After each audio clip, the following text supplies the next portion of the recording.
Dr. David Sitt. Dr. David Sitt, if you could just wave to everybody so they could see you. Excellent. Everybody. All right. Welcome, everybody. I'm pretty excited. The idea here today, so let me do a little introduction about Dr. David. And the whole idea here is that him, with his expertise, helps us navigate this, let's say, muddy waters of ADHD. So let me tell you a little bit about Dr. Sitt.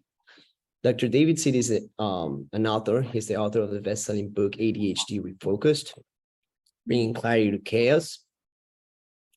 Today, he will help us with time-tested strategies to help all of us who are suffering from ADHD to overcome such challenge. He's licensed clinical psychologist based in New York City. He holds a PhD, I'm going to say. I know that it's not how it's spelled, but I have a very difficult time pronouncing it. So PhD in psychology from Yeshiva University and a BA from the University of New York, Bureau College. He's the founder and president of the Mindful Consulting Group, specializing in the assessment and treatment of adults with ADHD, anxiety, and mood disorder. He also is an advisor, corporate advisor, and his specialties include cognitive behavioral therapy, mindfulness-based cognitive therapy, cognitive and neurophysiological evaluation, executive coaching, and child and adolescent psychoevaluations. I could go on. I have a huge list about his accomplishments, and I think that better than just me reading a list, I will just pass it on to him.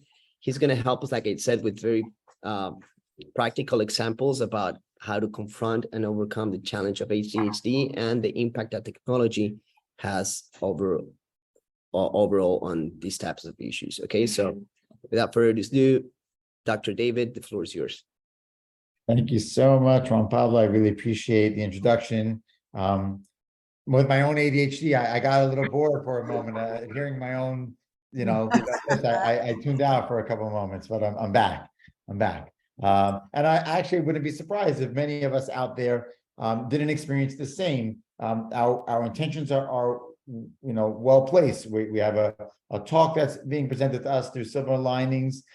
It seems like we all showed up because we're interested, but yet, even though we state to ourselves that this is for me, this is what I want to be engaged in, how often do we find that our minds drift away? And how often do we find that it's difficult once we see our mind drift away to bring ourselves back into play, right? And to start up again. I see that we have some comments on the side that I myself am a slapster, or I should say more accurately, I'm a former slapster. I've been through Carissa's program not once, but twice. And I was tracing back, I think I said it, my first time must have been at least 10 years. First or second time was 10 years ago. So I'm what they might call old school slapster. And it's really, I have much love for Carissa, who's spotting, is popping off some emojis over there. Much deep love for Carissa and the whole Silver Linings team.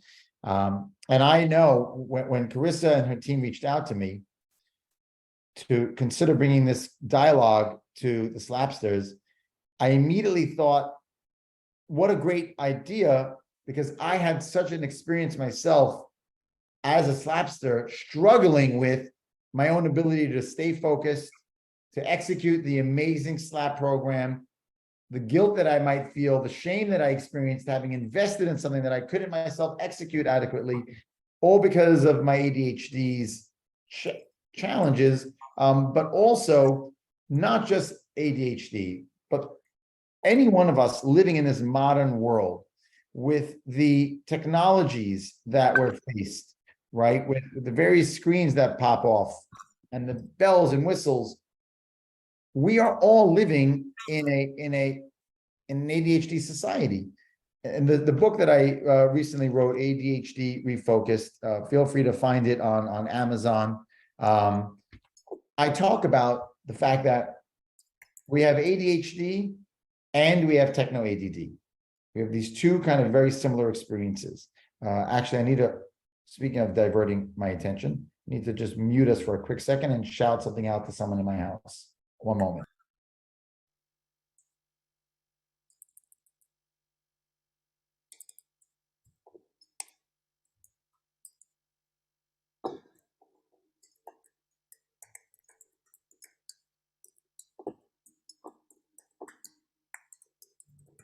In the meantime, I want to acknowledge that we have been blessed and joined with our CEO and founder and fearless leader, Clarissa Reiniger's presence here. So it's pretty cool. And also want to reinforce the fact that Dr. David's perspective is not only coming from his vast knowledge and research in the subject matter, but also from his perspective as a slapster. So everything he's going to be addressing today might be very tailored to our experience. Dr. David, you ready? And I'm going to jump in for one quick second and just say hello. This is Carissa, and I am so happy to be here. Juan, thank you for the shout out. A little nicer than I deserve, probably. I just want to let you guys know I am fully present, but I had surgery about 10 days ago, and my camera is off only because I have been unable to get my hands above my head to wash my hair. And so as an active love for all of you, I'm not coming on camera because I do not look camera ready, but I am here with all of you fully. I'll be active in chat. And David, I'm so happy to see you. I think this topic is critical. Karen, I just saw your comment in the chat, and this is the first time that we've done a conversation specifically about ADHD, but I think it's the beginning of many conversations because there is so much truth to the fact that I think the most successful business owners are probably largely neurodivergent, right? I mean, most of us, I'm dyslexic, and I'm sure I've got some ADHD in me. And, there are so many realities that the things in our brains that allow us to be creative and problem solving and to see the world differently also make it hard to do other things that, the world has told us are the right way to think or be or do. And so David is, a phenomenal human that I'm so excited you guys are all going to be exposed to today. But I love this conversation about opening up the reality that we should be celebrating all of the ways we process information. We should be celebrating the fact that our brains all probably work a little bit differently. That's what makes us so interesting and probably also effective at being business owners.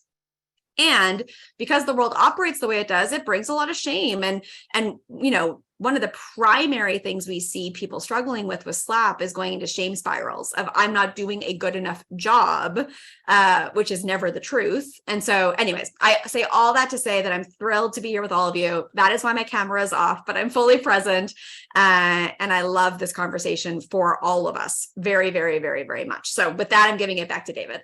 Okay, great interlude, guys. That was so well orchestrated. Thank you so much. I had mentioned I have a child home who is not feeling well today, so it was a little bit of unscripted movement. But that's part of the excitement of a brain that both has a lot of capacity for hyper focus, but also the ability to keep track of so much happening at once and to be able to respond in the moment. And Carissa alluded to the fact that many of us here and many others that you might know in the entrepreneurial space have these qualities, which both can be, we oftentimes hear people talk about the superpower capacity of these neurodivergents, but let's also be realistic and understand that they can also be brain drains, and they can be drains on our productivity and effectiveness. So my goal today is to give over some of the experiences of having ADHD, of thriving through ADHD,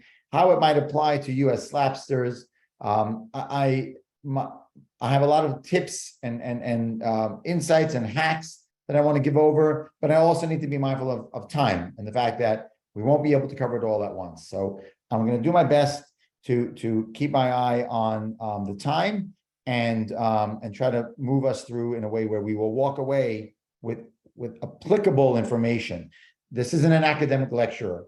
My other life, I have a hat as a professor where I bore the heck out of people, but not here. Here we're going to be engaging and delightful. Okay, so I'm not going to spend as much time on the what of ADHD. I'll just suffice to say that ADHD is it's defined technically, and even its label and its name, attention deficit hyperactivity disorder. It's a ragtag, and not the politest of names, because we have like these double whammies in there. We have this disorder and deficit, right? Two words that just don't feel so lovely.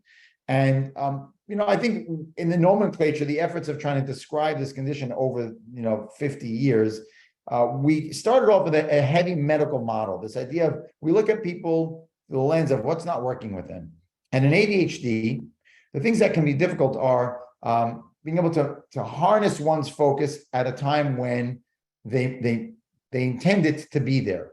So when I'm working on something, maybe it's not so exciting to me, I want to be able to stay engaged. I want to be able to sustain that engagement of focus. I want to be able to harness that in a way that I can organize a plan. These are some of the areas that we have dysfunction in. We have a difficulty in mapping out a plan from A to Z. SLAP comes along, for example, and gives us this brilliant, amazing A to Z plan, broken down by 4 quarters. And our, forgive me if my language is a little outdated in terms of how you guys might learn SLAPs today. But what we have our intentions for the month and the quarter, amazing. That's something that I can never do on my own. Very difficult for me to create structure to that degree, so we outsource, right?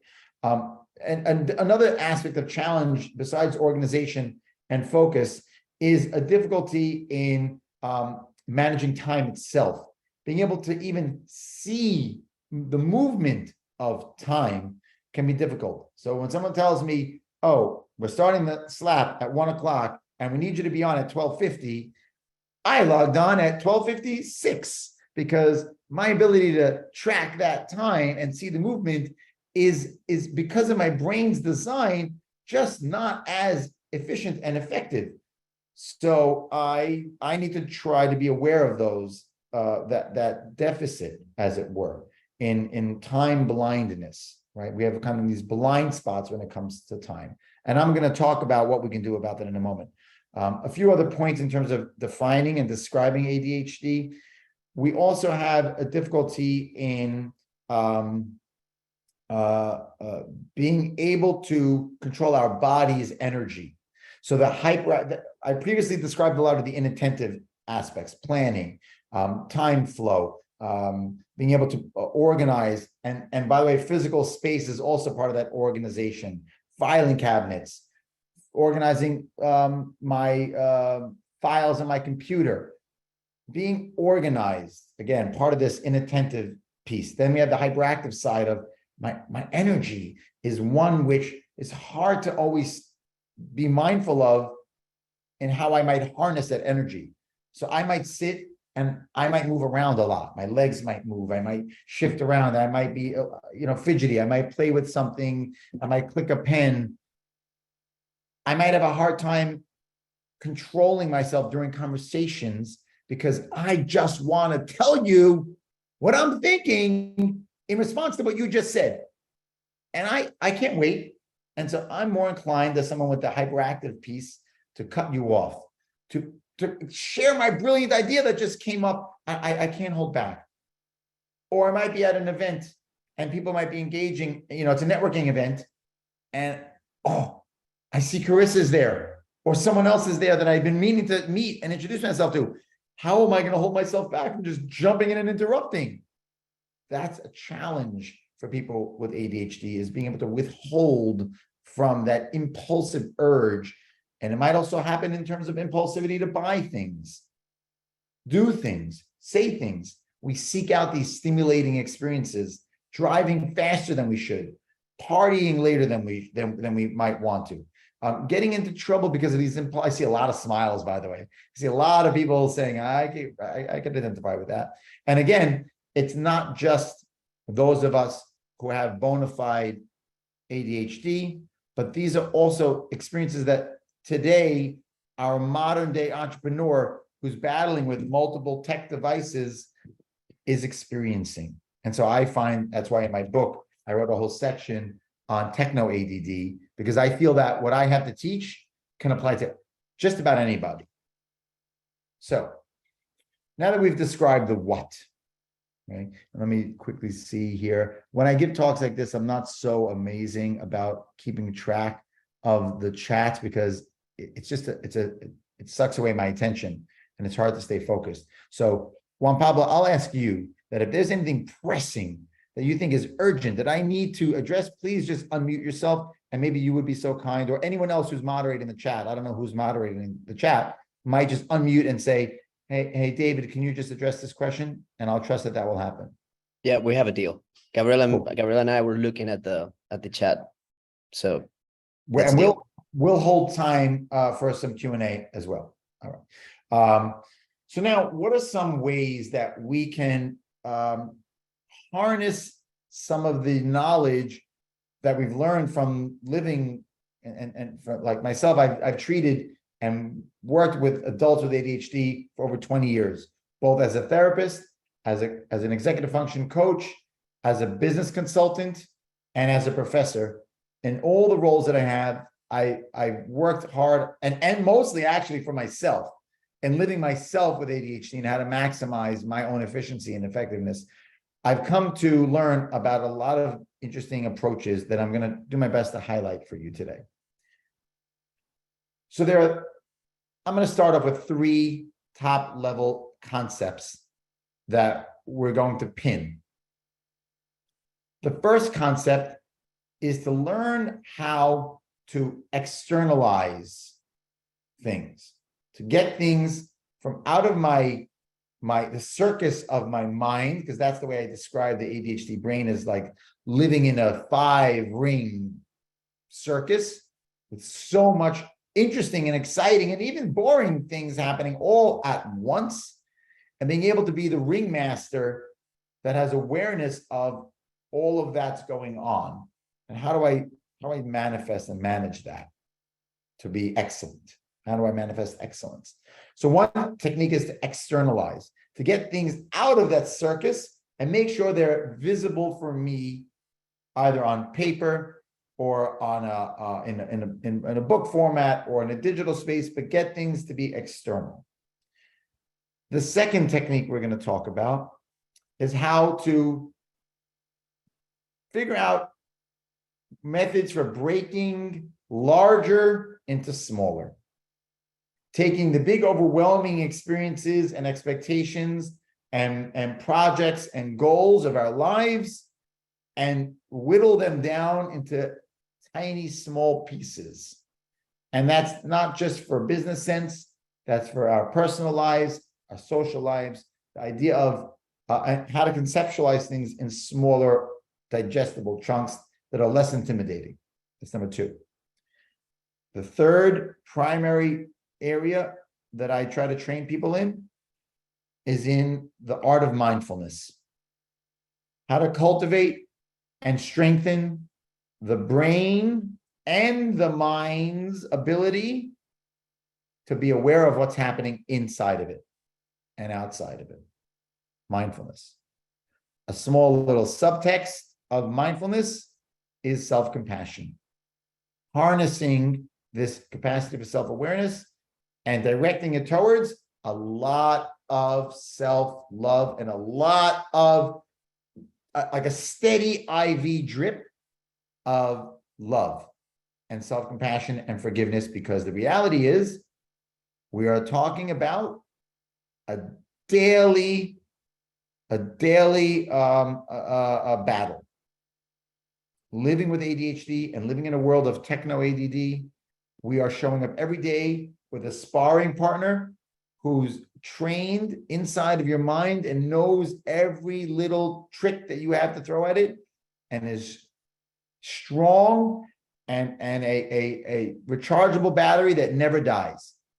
And so every day we're showing up to train. Some people say it's battle, but I kind of look at it as train with a sparring partner that is not always invested in you being at your best. And so these three elements of externalization, breaking things down, and mindfulness, including self-compassion, are where I'm going to start in today's talk. Now, let's start out with the idea of externalization. We tend to think that we can hold on to a lot in our minds. We have an extensive list of creative ideas. We have an ever-expanding ability to think we can handle so much because we oftentimes can get things done, right? Find me a project that's due tomorrow morning and put an ADHD person or ADHD-minded neurodiverse person in that spot. And very often they crush it. At the very last minute, they get they get their slap organized, they get that sales pitch ready, they do what they have to do, stay up all night, they show up in front of people with that energy and that creativity, and they crush it. Okay. But we can't do that all the time. I mean, we often do, but it's not an effective way to build a business. It's not an effective way to be a sustainable entrepreneur or a business owner like many of you are. And so the idea here is to try to develop ways of taking what you think you have in your mind and getting it out on paper. Now, the bedrock of my approach to doing this is something called the 3-tier system. The 3-tier system, I'm going to pull it up for you and share my screen in a moment. The 3-tier system is the basic concept of taking all that you think you have to take care of in your life, and this is not just what you have to do for your businesses, but this includes what has to happen in your personal life, maybe in your social life, and come up with a way of seeing it all in one place. So I'm going to show you my version of that. And I will also comment as I pull this up that what the SLAP system does is very much in line with this idea. Okay. So Carissa and the team have built out, and I've seen it again, being that I know the system from 10 plus years ago, I got a preview of it recently. It's always evolving, and it very much has these ideas in mind. But I'm going to show you a very basic, simple system. In my world, I need to think about my diverse life, and I have to categorize it and create these buckets of focus. So over here, this is my actual real life, July 24th to July 30th. This is tier 1 of my 3-tier system. I take all my life and I think about it. What are the categories of my life? Well, I have my private practice. I have marketing and book promo. I have my business expansion. I have my finances and accounting of my business, right? I don't all but put it under business and I have a long list of business. I splice it out, right? Which is already, you can see, this is not only the idea of externalizing, but this is also the second concept of breaking things into parts. I have my teaching at the university. I teach at a place called Baruch College. I have my home and family life. I have my finances, personal. I have my summer home, and then I have a miscellaneous area. This is the place where I think about all that I got to get done, not just this week, but over the weeks and even months ahead. For example, I have up here under family, I have to get new passports for 2 of my children. And I have this written from last January. Why did I write it from last January if I couldn't even do it until June? Because I know that if I don't get it out of my mind, and it becomes out of sight, because it's not due now, I snooze things. In the ADHD world, we tend to put things into 2 buckets: now and not now. And very often, if something isn't now, right? It's not now, and it goes into the not now. If I have nowhere to carry that or hold on to it or externalize it, it very often disappears until the rush of the waterfall of the now moment emerges. Holy crap, I'm going away out of the country in a week, and I totally forgot that I needed to get 2 passports renewed. And it was only the intensity of the due date that tends to kick our ass and get us ready to take action. But that to me is a scary experience. I want to have it written out, even if it's months away, hold the place for it. And as I get closer, and I actually think, ironically, tomorrow I wrote down that I'm going to go do the passports tomorrow. Finally, after 5 months, tomorrow is the day. It worked out, but I promise you, it would not have gone there if I didn't write it in this bucket kind of preview of my life system. So this is the top tier where I see things from a bird's eye view. And then on the same piece of paper, on the same page, I have Monday through Sunday, the days of the week where I can easily funnel down. And I know in the SLAP system, you can grab and drag, right? You grab and drag. So this is the same idea of grab and drag and take it from my bird's eye tier 1 view, bringing it into tier 2. What am I going to do today? And this holds me to a system whereby I narrow my band of expectation. If I simply take a long list of things to do, and then I think to myself, well, I feel like doing this today, I feel like doing that today, and I end up getting 10 things done in the day. Do you think you're going to feel wonderful about getting those 10 things done if what you're comparing it to is a list of 100 things? You won't feel as good, because even if you get 10 things done, it feels like a drop in the bucket. But when you get 10 things done out of 12 things that you wrote down for the day, or even if you get 8 things done, or in my world, 80% is like the new 100. I'm all about 80. I don't even expect to hit 100. I expect 80 is my goal. If I get to 100 on any day, that's an A+, 80 is an A, and by that same logic, 60 is like an A-, 50 is a B+. And the reality is, if I can get 50% of my SLAP done, everything that I said, and I don't know if the SLAP team will kill me for this, but that was my world. If I could get 50% done of what I said I would do in that amazing big goal, holy crap, I'm going to change the world. Because 50% of my grand vision is a lot. And I'll feel better about that. And that emotional experience that I narrow down from this grand list down to a daily list. And I'm going to try to get just this done. Put the blinders on. Put the blinders on. Narrow your focus. Get it out of your head, externalize it, and break it down. You're going to feel emotionally better about what you can get done. And of course, what you don't get done gets put to the next day and moved along the system like a can tab or whatever those variations of. And this, to me, I teach this to every person that I come across, this simple system. There is a third tier that I'm not going to go into details, but it's the idea of taking the list of what I said I was going to do today, the 10, 12 things, and pin them to specific times in my day, but not just one task. I like to do buckets. I like to take 2 or 3 or 4 things in a 2-hour chunk of time and say, I'm going to get these 3 or 4 things done in this 1 or 2 or 3 hour block. Why do I do that? Because when 9 a.m. rolls up, I don't know how I'm going to feel. I may not feel like doing the thing that I said I would do the night before at 9 a.m. So in my old system, my old non-organized way, if 9 a.m. shows up and I said I was going to work on my proposal and I don't do it and I not now it, so what am I left with? I'm left with nothing, because all I said was that at 9 o'clock I would do that one thing. And then, okay, at 10 o'clock, I'll do something else. And now I just bought myself an hour of procrastinating. And I'll go on YouTube, I'll go on Reddit, I'll go on Instagram, I'll burn the time. And then I'll feel bad about that. So I like to create this experience for myself where I give myself some narrowing choices. Again, this idea of narrowing it down. So I have 4 things to choose from at 9 a.m. If I don't want to work on the proposal, okay, cycle to the next choice. Maybe I'm going to, whatever right here. I'm going to respond to 10 emails or call grandma or pay my Amex bill. Which do I feel like, grandma's still sleeping. I don't want to deal with the emails. I'm going to pay my Amex bill.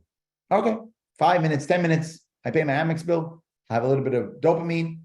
I'm still in that box. What next? I've already predetermined my choices. I want to have a narrowing field of choices for me to choose from to harness some of that energy that even if I put off one thing, when I put off something and I avoid it, I actually feel a little bit of goodness. I feel like, oh, wow, yes, I avoided it. I feel good. I know it's a sick thing, but it's true. We feel good. But that goodness, let me harness that and move it towards working on something else. Okay. So this is in a very rapid nutshell, this concept. And by the way, I learned about this 3-tiered approach from a book called The Planner Pad. I had to relocate positions for this talk. I had all my material upstairs, but I have this planner pad that you can buy. It's called Planner Pads. It's on Amazon. I have nothing to do with it, but it's a good system. And this is roughly based on that.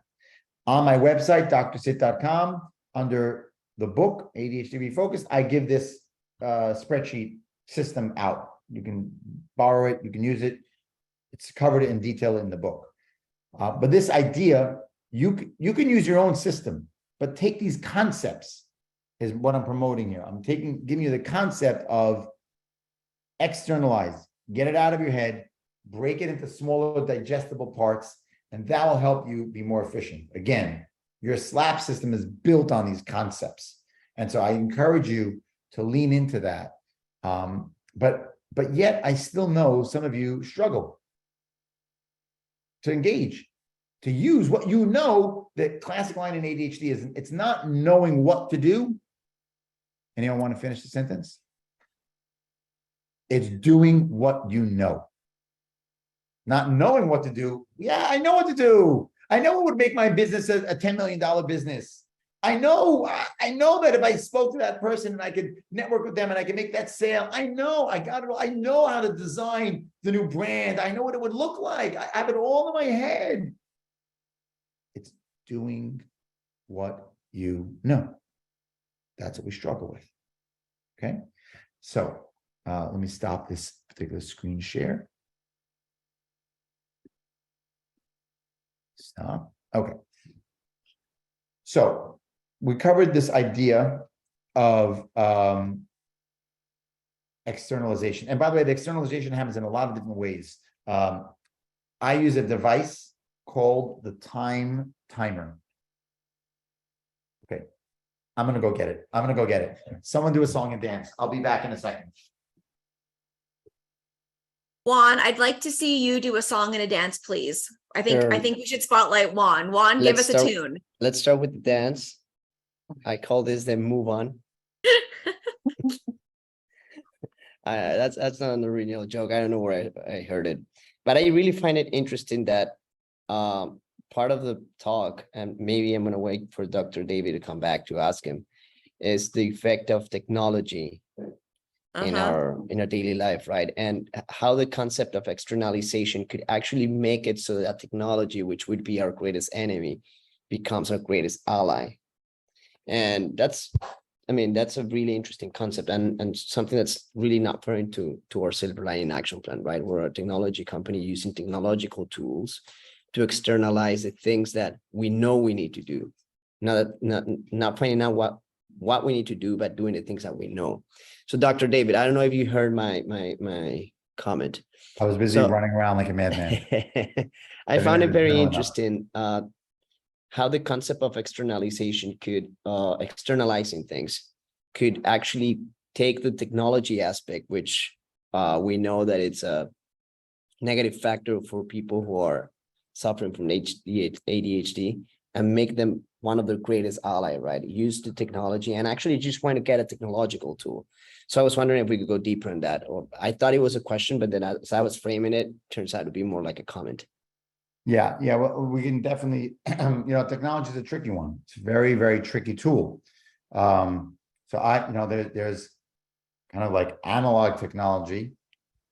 This is an example of that, right? And this just, why did I run around like crazy to show you this? Because it's huge.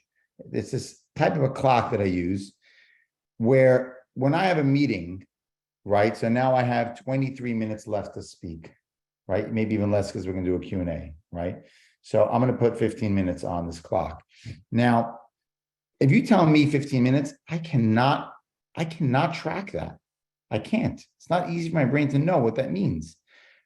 But now I externalize it. I make it visible, very easily seen from this type of a clock called the time timer, whichever way you can see it. And it will show me, I will very easily see the movement of time. It's visual, it's external, it'll beat me, right? So there's many ways of getting things out of your head and externalizing them. Technology is certainly a very powerful way of manifesting that type of an experience of get it out of me and have some tool help me, right? It could be in scheduling, it could be calendars, reminders. I set multiple reminders for almost any meeting I have. There's like 5 reminders on them, right? Because again, I got to externalize it. So that's a tech tool. I will speak out to my, audio devices, the Alexas and the Googles out there that, I rely on those, right? They're very powerful. There are apps that are very effective to help us be organized. I'm all over the AI space. I embraced it from November when ChatGPT came out. I got an account. I was in it, and I use it. I think it's for an ADHD person. It's incredible.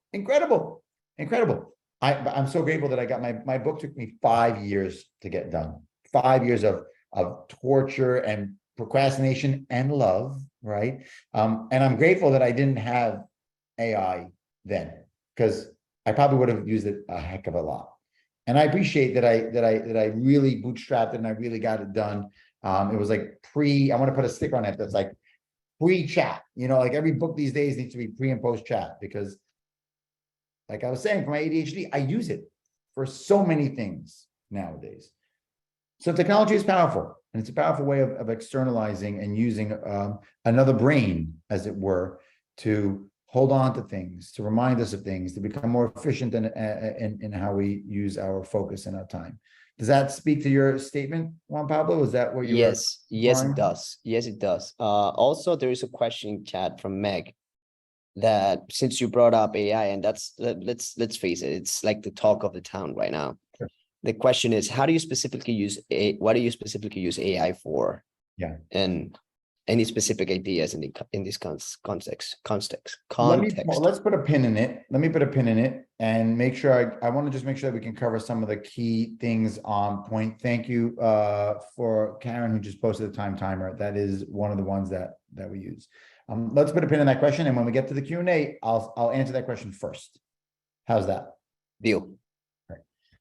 By the way, that was me capturing my own impulses of like, oh, I want to answer that question right away. Like I want to answer that, but I have to be mindful and observe the big picture and structure that we set in place, right?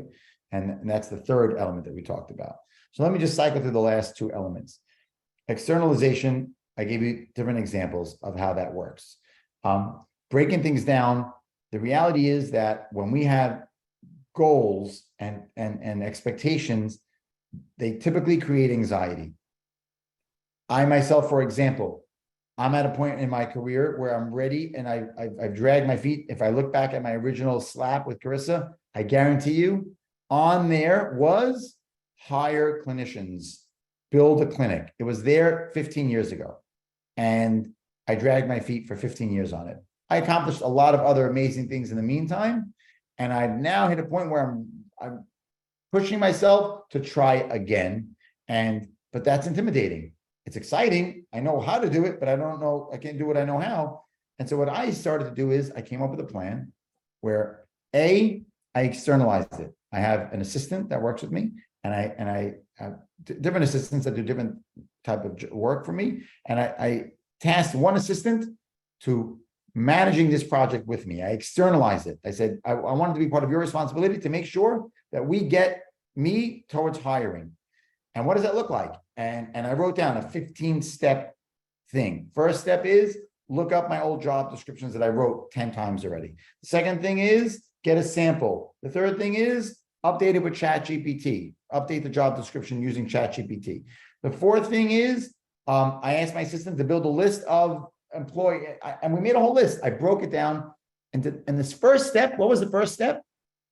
Find old job descriptions. Simple. All I had to do was go into my Google Drive and search job description. That was the task. And that is all I did on one particular day 10 days ago. That's it. Only one. That task took me 4 minutes. But if I didn't break it down and think about it in that way, all I would have been thinking about was hire new employees, grow the business. That's intimidating AF. Like that's going to rock me.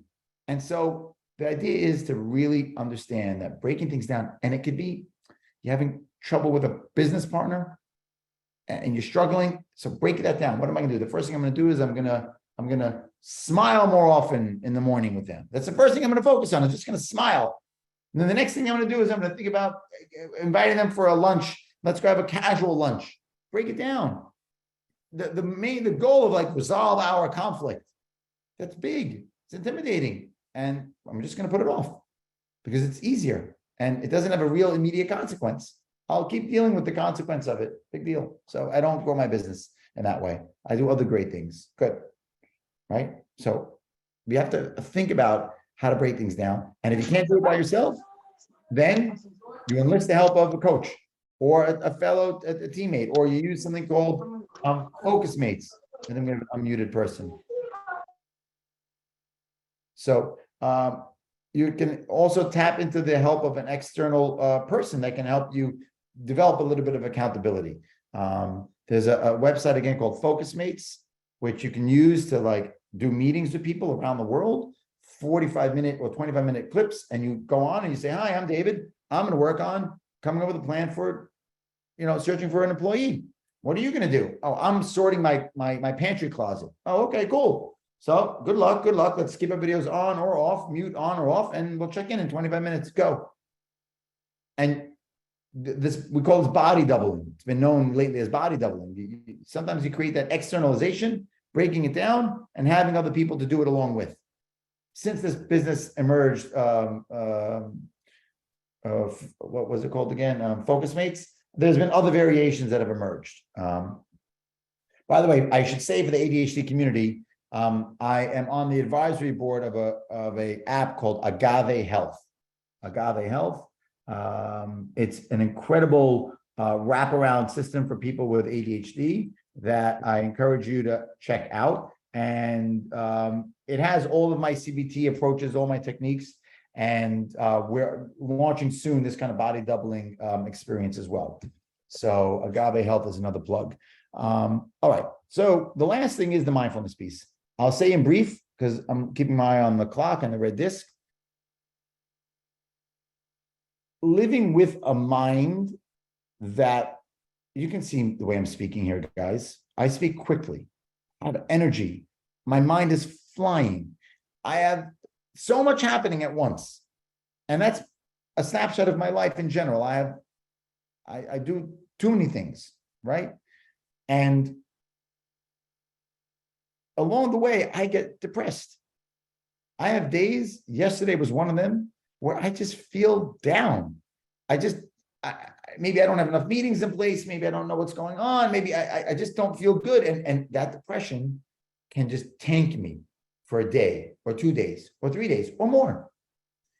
And that's part of the struggle of ADHD and even techno ADD is that when we're not sharp and staying in our kind of focus zone, we lose that dopamine rush, we lose that adrenaline, and it can really take us down, and that could exacerbate things to make it worse. Because again, that ring that you get into every day with that trainer, with that sparring partner, they know us well. They know how to take us out, to sweep our feet under and get us down on the mat. And the next day it shows up just as strong. It doesn't matter if it won or it lost. That part of our brain is ready to fight us and train us the next day.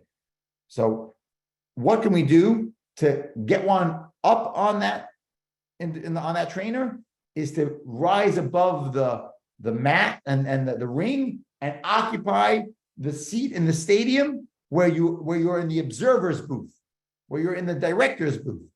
And that director's booth is what we call being mindful. Being mindful is being aware of awareness itself. Elevating your awareness that you can spot and even grab a hold of a spotlight and say, wow, I notice, David, I'm feeling depressed today. Depression's with me. And it's depression. That's what it is. You feel down. Your energy's low. You didn't want to eat. You didn't want to talk to people. You're depressed today or you're anxious. And from that, occupying and empowering that observer's booth gives you the ability to not feel like the water is always rushing over me and I'm being drowned and swallowed. It allows you to step aside from the rushing water and see, oh, wow, I see the water's rushing. Oh, I see there's a lot of debris in it, right? Or there's a lot of different analogies I can give you. Or the one that I love is, and I talk about it in my book, is the analogy of you being a bus driver. I love this analogy. Imagine you are driving a bus. It's your bus. Sit in the seat, put the seatbelt on, now you're driving. Come to the first stop, door opens, and passengers get on. Who are these passengers? They are your daily emotions, your daily, the negative thinking that comes on, the screaming at you saying, you're no good. You're not going to succeed in this business. You're going to fail like you did the last 3 times. There's no way you're going to pull this off. Oh, and your spouse is yelling at you because you're not doing this. Oh, and you're embarrassed because of that. And, yeah, and all that yelling, all of that are the passengers that get on your bus and try to derail you. And they literally don't care if you crash or bust the wheel. They just want to have their voices heard. And it's even harder when they all accumulate, when they're all gang up on you and they're yelling. So the analogy is to realize that I'm the bus driver.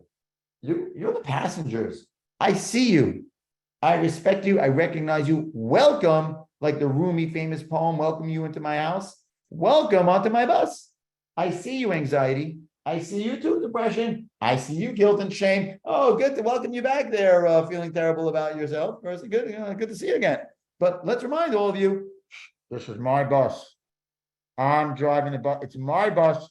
This is David's bus, not your bus. Get comfortable, stay a while, or get off when you like. But you know what? At some point in time, they're all going to get off that bus. And they're going to show up again the next day. But to realize it's your bus, you got to try to stay aware and mindful and focused on what's in front of you, on the road ahead. That's being mindful and being able to observe that and train. So how do we train our minds to become mindful? Well, there are many different paths to that. Meditation is a great one, right? 2 minutes a day, 3 minutes a day, 5 minutes a week, 10 minutes a month. But to turn into your intention and say, I intend to be mindful. I intend to drive my bus. I intend to own the bus. It's my bus. And to do that repeatedly.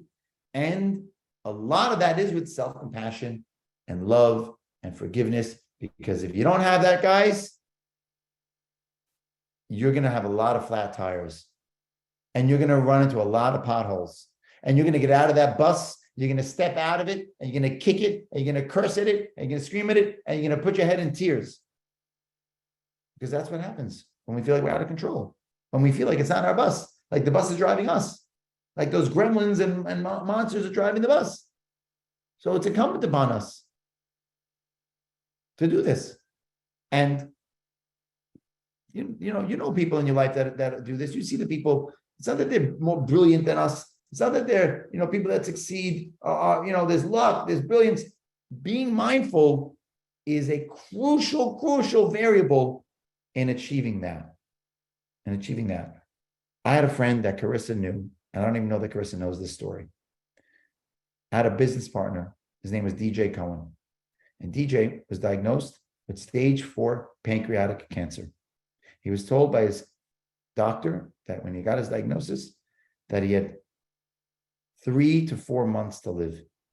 He was a father in his 30s with 3 young children. He turned to me and he said, David, within the day of his diagnosis, he said, David, I will not heed the naysayers. I will not accept this 3-4 months. And he found other doctors that said, I don't know how long. It's not up to us. We don't play, the role of the universe. That's up to a lot of variables, but we've seen people do all sorts of things. And he said, I'm going to fight like hell. And we started developing mindfulness practice, and we trained in meditation techniques, and we started this business called Education that we brought over to Carissa, and we got advice and guidance. And DJ went from a prognosis of 3 months, and he stretched it out. I kid you not, to 4 years. 4 years. He passed away after 4 years. But in those 4 years, and the math is something like 1,600 days, 1,600 days. And he went from 90 to almost 1,700 days. And he lived full and impactful. And he was all over. He would go to Sloan Kettering dressed up in costumes, in uniform, and cheer up everyone. He was on Fox News. We went to the WeWork conference, the WeWork camp together, and we blew up WeWork, and we did all sorts of wild things there together. He joined a rock band. I mean, the guy, and he changed the life of thousands, and most importantly, his own family, and most importantly, himself, through mindfulness. And he talked about it always. It's powerful. It's powerful. And we have the ability to harness that to help our distracted minds, to help our out of focus ability, to even help calm our shaking, fidgety leg. Your mind is powerful. But it doesn't just happen and disappear. What we're talking about doesn't disappear. It shows up every single day. Again and again and again. And so what we're going to try to do, and I'm going to wrap up with this, is try to bring these 3 elements to bear. We're going to try to figure out how to externalize, and SLAP is already taking you so far, right? We're going to try to break things down and just handle what we can handle in a small way and build one step at a time. And we're going to try to bring a lot of self-compassion and self-awareness and mindfulness to the game so that we have longevity here, because it's a daily grind, right? Success doesn't, you can go play the lotto, sure, but even then you want to show up and do something, right? You still want to work on something and develop something and grow and build something. And so with these techniques, I hope that they help empower you. I hope they take what you're learning through the SLAP program and give you some insight. And again, what can I do in 40 minutes? I can only tease some ideas with you, right? Certainly, again, I'm happy to tell you about the book and go buy the book and read some of it, and you can flip through it and find what helps you. You're certainly welcome to reach out to me privately on my website. I have a free 15-minute consultation. If you want to pick my brain for 15 minutes, no charge. Love to do it. I love to chat with anybody all over the world. And of course, there's more advanced coaching work that SLAP can provide you. And I hope this was a meaningful conversation. So I'm going to stop here and see what we have left to chat about. Thank you, Dr. David. That was amazing. That last anecdote was definitely touching. So 3 things I want to say. Number 1, if anybody here in this room is curious, not part of the SLAP program, SLAP stands for, is an acronym for Silver Lining Action Plan. If you're here and you're not part of SLAP, and you're curious and you want to know and you want to be a part, just put it on the chat. Say I. Just I. My dear friend Colombo here, Gabriel, his chat ninja, and he's going to make sure that we get in touch with you. Dr. David, I want to just circle back to the question that was made about AI, and maybe just throw one of mine there. Just to spark a little bit of conversation with whatever time we have left. Yeah, so AI is a very powerful tool, and the ways that I use it is to brainstorm, to get like the wheels turning on things. So for example, I have if I have a talk that I'm giving, or if I have to prepare a pitch, I would go in and I would type in, I have a pitch to give to a customer in this industry, and these are some of the thoughts that I have, and this is what I've written in the past. Can you help me develop a pitch? And it'll give you a first wave go. And you can say, oh, I like that, but you know what? Can you shorten it? Oh, can you put some humor into it? Can you? And it will work with you. I'm playing around with ideas to get like a first wave at something. So when I prepare for interviews that I offer, I oftentimes use it. Right? People send me questions. I'll put the questions in there and I'll play around with it. It's just a different way of searching, right? But it gives it to you in a digestible manner. I have people who are writing resumes, who are putting job descriptions, use it all the time. Drop your resume in there. Ask it for assistance. My house might get a little noisy, by the way, because I have a few kids that are about to walk in because it's 2:00. So those are some ways that I use it. I have people use it for research. Let me even see. I had someone just the other day Use it to ask, someone said, I am a quality control, what do they call that? Quality control officer, compliance officer, and they want to leave their job. So I said, okay, let's go to chat. I went to the chat and I wrote, I am working with someone who's a compliant, or I am a compliance officer, and this is what I've done. I want to change careers. What do you know about compliance that can apply to other careers? And boom, it shot out. Compliance officers have this skill and that knowledge and this ability, and they might think about this industry and that industry. And it was incredible. She was like, oh, wow, I never thought about this. This is incredible. Like, it just helps you generate some ideas and get started on things. So that's just literally tip of the iceberg. I have a client that's making a therapist from AI. Like, he's using my therapy that I do with him, and he's like building a Dr. Sitt AI, where I don't know, beyond my knowledge, but things like this can happen. I hear you. We have Janet has her hand up. So Janet, please come up mute. Thank you for taking initiative and ask a question. David's here. Yes, David. I'm an expert in feng shui, and I have been developing a program for people that are neurodiverse. When you got diagnosed and started your journey, did you use feng shui to set up your environment? Great question. Exciting work you're doing, Janet. I love that. I'm aware of feng shui for many, many, many years. I've had clients and family members who are deep practitioners of feng shui. I wouldn't say that I went deep into utilizing feng shui in its more formal way, but I am definitely aware of my environment and its influence on my ability to focus. So, for example, I try my best to keep my work environment tidy. I don't succeed at it all the time, but I give myself love, self-compassion, and forgiveness. And when I find the now energy, or I schedule it in my 3 tiers, I will work to kind of create my environment that it feels safe, it feels organized, and that there's a mirror neuron experience. It's like a deep neuropsych concept, but that what I see with my eyes, I will mirror in my mind. Perfect. To that point, I think that's very, very valuable work, Janet. Thank you. Thank you, Janet. Okay, so I think it's in theme that we are respectful with the time that we have. We need to visualize when the meeting ends. But if David, if you have it in you, if anybody has an additional question, if we have time, I do have time. I could push another 15 minutes. We can do 15 minutes of rock and roll. Excellent. So anyone who has to leave, yeah, thank you all.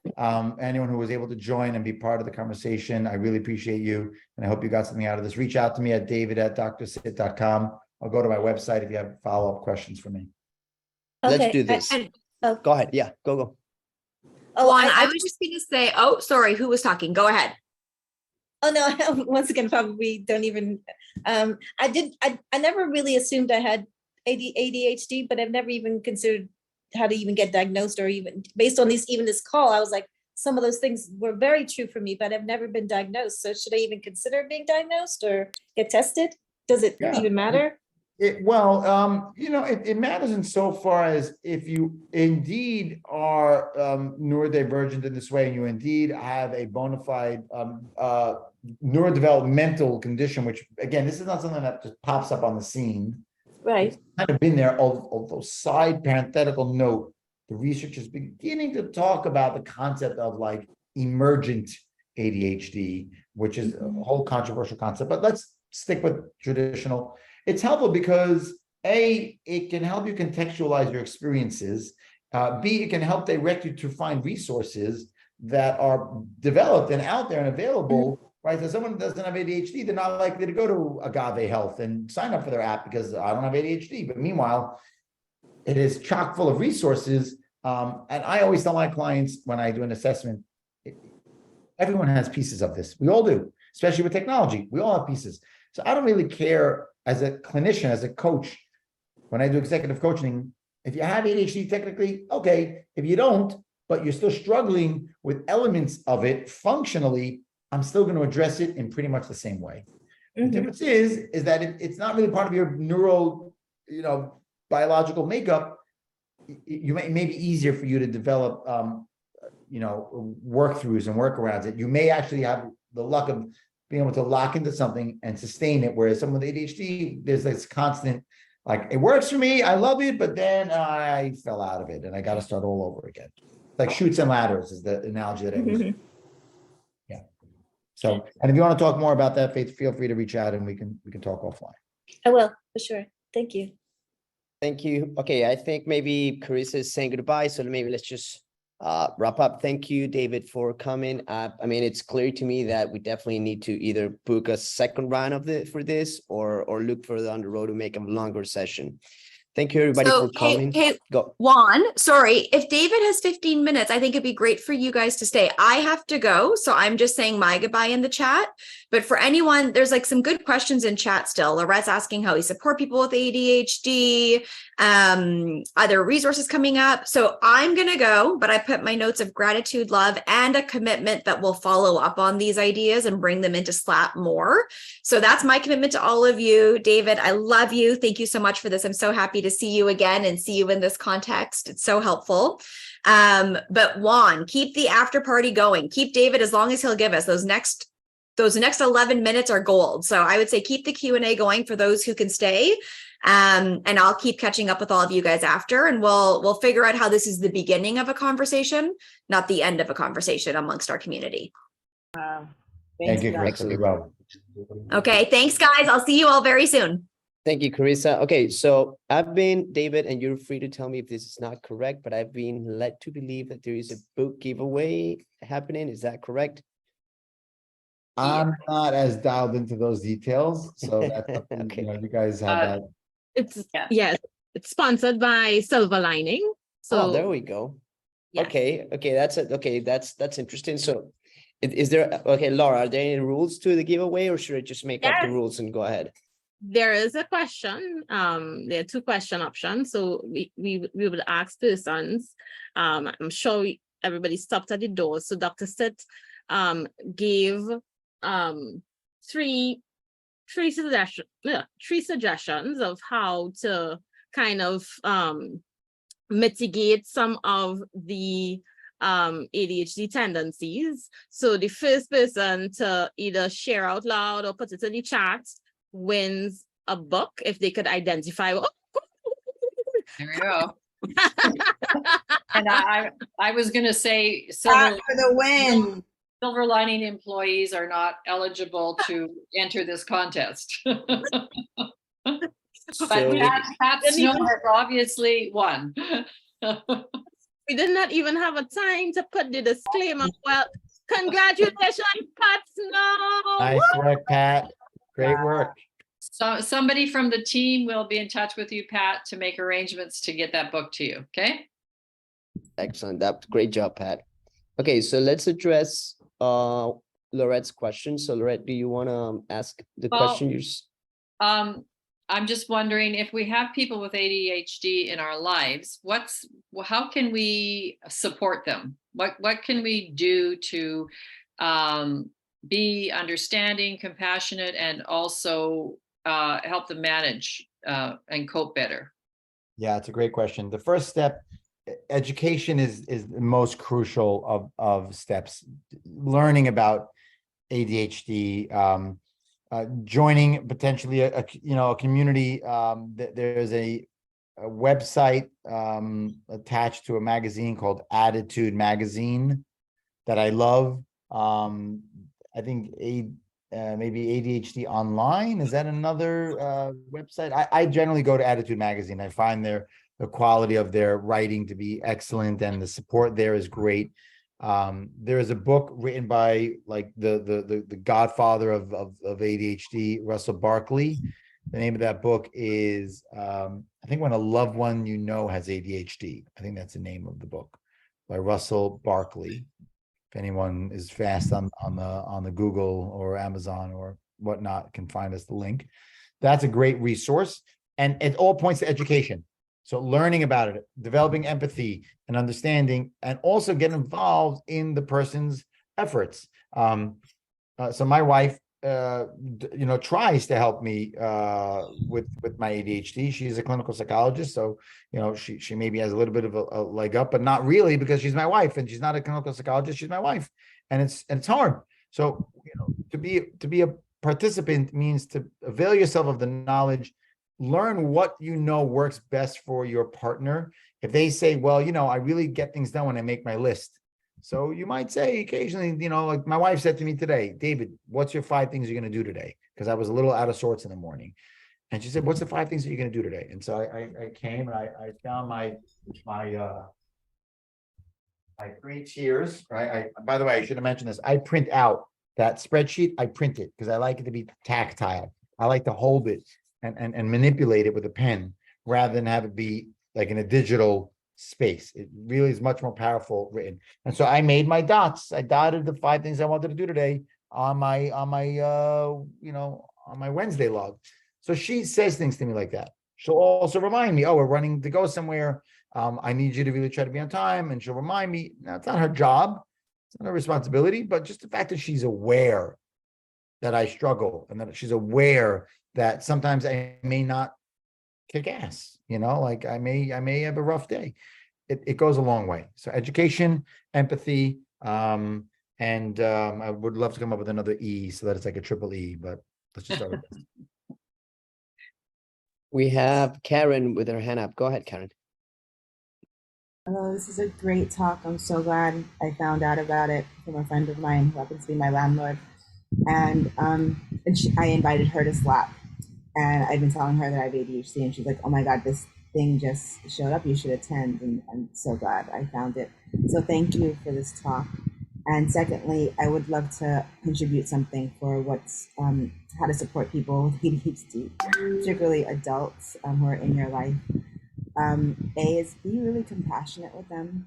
I'm finding with my landlady, she's got a lot of rules for the house, and we were talking before, and she's like, yeah, and she would just tell me verbally what there are for me to do. And I asked her one time to write them down, right? Please just write it down. And she came back to me and said, well, it feels like I'm holding your hand. It feels like I'm coddling you to do that.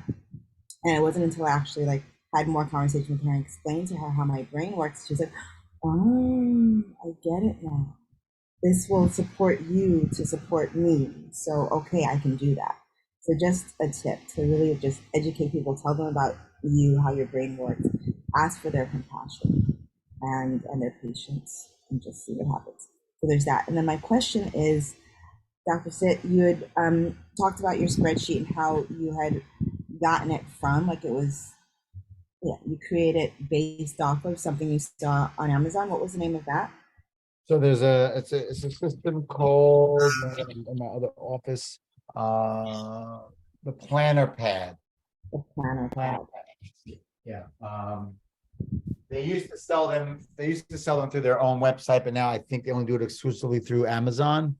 Okay. Planner pad. And it's the same 3-tier system, but they put it all on one page. And the idea is that at the end of each week, you carry over whatever you didn't do, right, on your platform, on your categories, you transfer it again. And then at the end of the week, you transfer it again. And this idea of rewriting and circling and crossing out keeps you present, keeps you honest, keeps you present, keeps you contemplating. What am I doing? What should I put off? Why am I planning? Why am I avoiding it? And I use I've been using the system since 2003, I think. I mean, I've been using it for 20 years. And by the way, I use it and then I lose it. And then I stop using it and I'll go 2 weeks, 2 months, 2 years. But I know that this system works for me. I know it. I know this is the best one that I've come across, and I've tried many. And so I keep coming back to it. I keep getting back in the ring and I keep sparring with it. And this is what works best for me. What's the advantage to, since it's already a printed thing that you can get on Amazon, what's the advantage to putting it on a spreadsheet and printing that? For me, I liked being able to type it out and not have to rewrite it every week. I like the fact that I changed the settings of it. I only have 2 tiers here. The book is 3 tiers, and I wanted more space. Yeah. My stuff. And I felt like my 3rd tier I do on my Google Calendar. Okay. So I didn't really need the bottom. And it just got to a point where I like this single piece of paper. I just, yeah, it works. And the novelty of it. But this is what stuck for me. I get it. Thank you so much for sharing that with us. It's awesome. I think we have time maybe for one last question. Thank you, Karen. Anybody? I'm about to give another book away. Whoever asks the next question. I don't have the authority to do it, but I'm about to. I'm kidding. Okay, nobody has any more questions. I do wanna, Oh, if I may. Oh, I hear somebody. Is that Nia? yes. Go for it, Nia. Hi. I want to know, where would you suggest someone going to get, I guess, assessed or evaluated or tested Yeah. for adult ADHD? Good question. I know, with children, you can do like a neuropsych. So I'm just curious, is it a similar process or So, otherwise? so technically you don't need a neuropsychological evaluation, which can cost thousands of dollars. You don't need that, not even for a child's assessment. It's a big misconception. It's warranted for a child if there are big questions at play with the school. Is it ADHD? Is it a conduct disorder? Is it anxiety disorder? Is it emotional? Is it social? If there's a lot of confusion as to what's causing something, a neuropsych evaluation can be very effective in sparsing and splicing out what's going on. But for an adult, it's rare that you need a neuropsych evaluation, only if you need accommodations for the LSATs, or there's another body organization saying we need it, or if there's clinicians that say we're so confused, we can't figure this out, maybe you call in a neuropsych. So that being said, all you need is a clinician that knows ADHD well. I do not advise people to get diagnosed from their general medical doctor. It should be a psychologist, a mental health professional, mental health counselor, a psychiatric nurse practitioner, someone of that ilk. If you're in New York, you can certainly reach out to me, and my sessions probably take, it's a 90-minute process. I break it up into 2 meetings. And if you're out of New York, you can also reach out to me. It's just a little technical differences in terms of insurance support. But, you can also go into Attitude Magazine, like I said earlier, or Psychology Today, and look up psychologists or therapists that know ADHD. They really, you should vet them that they know ADHD. Thank you. You're welcome. Okay, thank you. I want to be respectful of your time, Dr. David. Thank you for staying over. Thank you for coming. This has been an incredible event. How do we find you? If you want to take a second to tell us how we find you. And thanks everybody for coming and participating. Sure. Yeah. First, I want to thank all the organizers of this event. There was a lot that went on behind the scenes to get this event to happen. So thank you, everyone. You know who you are, for the time you spent and the care you spent in bringing this first time type of an event to Silver Linings. I take great pride in being part of this event, and I'm open to staying engaged with this community. If you want to learn more about me, as I said, my website is pretty simple. It's Dr. Sitt. You can spell out the whole word. You can do it truncated. It all goes to the same place. .com. My book, ADHD Refocused, is available through Amazon. You can just go to my website as well, and it'll direct you towards it. I love the support of anyone who wants to take a look at it, read it. And of course, the reviews on Amazon do help. And if you'd like to talk to me about your own businesses, I do a lot of consulting with small businesses and small business owners in terms of executive coaching and helping to kind of develop systems that are kind of executive function minded. Team building work I do as well. So, if you have any interest, reach out, and I'd love to just chat and see where you're at. And I wish you all the best of luck in your endeavors. Be mindful, be thankful, be present and aware. And, with the help of the Silver Linings team, I'm sure you'll all achieve the success that you're seeking. Thank you, Dr. David. Thank you, everybody, for coming. Have an awesome rest of the day, and we'll see you in our next opportunity. Bye-bye. Buddy.